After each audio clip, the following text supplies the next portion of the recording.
Hi hello ಎಲ್ಲರಿಗೂ ನಮಸ್ಕಾರ. ಶಾಂತಿ cooking and health ಟಿಪ್ಸ್ಗೆ ಸ್ವಾಗತ. ನಾನಿವತ್ತು ಮನೆಯಲ್ಲೇ ಸಿಂಪಲ್ಲಾಗಿ ಕೇಕನ್ನು ಮಾಡ್ತಾಯಿದ್ದೀನಿ. ಯಾವುದೇ ರೀತಿಯ ಓವನನ್ನು ಬಳಸದೆ, ಮೈದಾ ಹಿಟ್ಟನ್ನು ಬಳಸದೆ, ಹಾಗೆ ಮೊಟ್ಟೆಯನ್ನು ಸಹಿತ ಬಳಸದಂತೆ ಸಿಂಪಲ್ಲಾಗಿ ಕೇವಲ 1 ಕಪ್ ರವೆ ಮತ್ತು ಸಕ್ಕರೆಯನ್ನು ಯೂಸ್ ಮಾಡ್ತಾಯಿದ್ದೀನಿ. ಬನ್ನಿ ಹಾಗಿದ್ದರೆ ಇದನ್ನ ಹೇಗೆ ಮಾಡೋದು ಅಂತ ನೋಡೋಣ. ಮೊದಲಿಗೆ ನಾನಿಲ್ಲಿ ಒಂದು ಮಿಕ್ಸಿ ಜಾರಿಗೆ 1 ಕಪ್ ಆಗುವಷ್ಟು ರವೆನ ಸೇರಿಸ್ಕೊಂಡಿದ್ದೀನಿ. ಚಿರೋಟಿ ರವೆಯನ್ನು ತಗೊಂಡಿದ್ದೀನಿ. ನಂತರ ಅದೇ ಕಪ್ಪಲ್ಲಿ 3/4 ಕಪ್ ಆಗುವಷ್ಟು ಸಕ್ಕರೆನ ತಗೊಂಡಿದ್ದೀನಿ. ಹಾಗೆ 2 ಟೇಬಲ್ ಸ್ಪೂನ್ ಆಗುವಷ್ಟು ಸೂರ್ಯಕಾಂತಿ ಎಣ್ಣೆನ ತಗೊಳ್ಬೇಕು. ನಿಮ್ಮ ಹತ್ರ ಯಾವ ಎಣ್ಣೆ ಇದೆ ಅದನ್ನೇ ಯೂಸ್ ಮಾಡಿಕೊಳ್ಳಿ, ಅಡುಗೆ ಎಣ್ಣೆನ. ಹಾಗೆ 1 ಕಪ್ ಆಗುವಷ್ಟು ಕಾಯಿಸಿ ತಣ್ಣಗಾಗಿರುವ ಹಾಲನ್ನು ಸೇರಿಸ್ಕೊಳ್ತಾ ಇದ್ದೀನಿ. ಇಷ್ಟನ್ನು ಸೇರಿಸ್ಕೊಂಡ ನಂತರ ನುಣ್ಣಗೆ ಇದನ್ನು ರುಬ್ಬಿಟ್ಕೊಂಡಿದ್ದೀನಿ. ನಂತರ ಒಂದು ಬೌಲ್ಗೆ ರುಬ್ಬಿಟ್ಕೊಂಡಿರುವಂತಹ ಕೇಕ್ ಪ್ಯಾಟರ್ನನ್ನು ಸೇರಿಸ್ಕೊಳ್ತಾ ಇದ್ದೀನಿ. ನಂತರ ಇದಕ್ಕೆ 1 ಸ್ಪೂನ್ ಆಗುವಷ್ಟು ಕೋಕೋ ಪೌಡರ್ ಹಾಗೂ ಅರ್ಧ ಸ್ಪೂನ್ ಆಗುವಷ್ಟು ಕಾಫಿ ಪೌಡ್ರನ್ನು ಸೇರಿಸ್ಕೊಳ್ತಾ ಇದ್ದೀನಿ. ಎರಡನ್ನೂ ಸೇರಿಸ್ಕೊಂಡ ನಂತರ ಒಂದು ವಿಸ್ಕಿಂದ ಚೆನ್ನಾಗಿ ಇದನ್ನು ಬೀಟ್ ಮಾಡ್ಕೊಳ್ತಾ ಇದ್ದೀನಿ. ಸ್ವಲ್ಪನೂ ಗಂಟಿಲ್ದಿರೋ ಹಾಗೆ ಇದನ್ನು ಚೆನ್ನಾಗಿ ಬೀಟ್ ಮಾಡ್ಕೊಳ್ಬೇಕು. ನಂತರ ಇದಕ್ಕೆ ಅರ್ಧ ಸ್ಪೂನ್ ಆಗುವಷ್ಟು ಬೇಕಿಂಗ್ ಪೌಡ್ರನ್ನು ಸೇರಿಸ್ಕೊಳ್ತಾ ಇದ್ದೀನಿ. ಹಾಗೆ 1/4 ಸ್ಪೂನ್ ಆಗುವಷ್ಟು ಅಡುಗೆ ಸೋಡಾ, 1 ಸ್ಪೂನ್ ಆಗುವಷ್ಟು ವೆನಿಲಾ ಎಸೆನ್ಸನ್ನು ಸೇರಿಸ್ಕೊಳ್ತಾ ಇದ್ದೀನಿ. ವೆನಿಲಾ ಎಸೆನ್ಸನ್ನು ಇದ್ದರೆ ಉಪಯೋಗಿಸಿ, ಇಲ್ಲ ಅಂತಂದರೆ ಏಲಕ್ಕಿ ಪೌಡ್ರನ್ನು ಸಹಿತ ನೀವು ಸೇರಿಸ್ಕೊಳ್ಬೋದು. ನಂತರ ಮತ್ತೊಮ್ಮೆ ವಿಸ್ಕಿಂದ ಒಂಚೂರು ಗಂಟಿಲ್ದಿರೋ ಹಾಗೆ ಇದನ್ನು ಚೆನ್ನಾಗಿ ಮಿಕ್ಸ್ ಮಾಡ್ಕೊಳ್ಬೇಕು. ಇವಾಗ ಕಂಪ್ಲೀಟಾಗಿ ಕೇಕ್ ಬ್ಯಾಟರ್ ರೆಡಿಯಾಗಿದೆ. ಹಾಗೆ ನಾನಿಲ್ಲಿ ಕೇಕ್ ಮೌಲ್ಡಿಗೆ ಸ್ವಲ್ಪ ಎಣ್ಣೆ ಸೇರಿಸ್ಕೊಂಡು ಅದರ ಮೇಲ್ಗಡೆ ಮೈದಾ ಹಿಟ್ಟನ್ನು ಸೇರಿಸ್ಕೊಂಡು ಆಲ್ರೆಡಿ ರೆಡಿ ಮಾಡಿ ಇಟ್ಕೊಂಡಿದ್ದೀನಿ.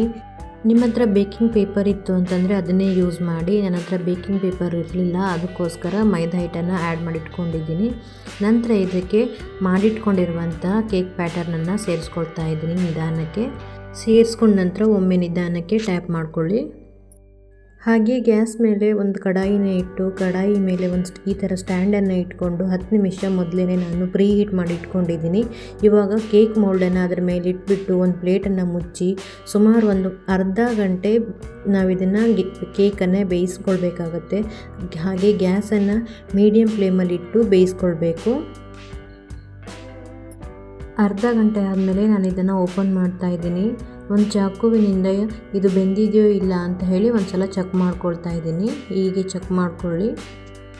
ನೋಡಿ, ಇವಾಗ ಇದು ಚಾಕುಗೆ ಅಂಟ್ತಾ ಇಲ್ಲ ಅಂತಂದರೆ ಕಂಪ್ಲೀಟಾಗಿ ಬೆಂದಿದೆ ಅಂತ ಹೇಳಿ ಅರ್ಥ.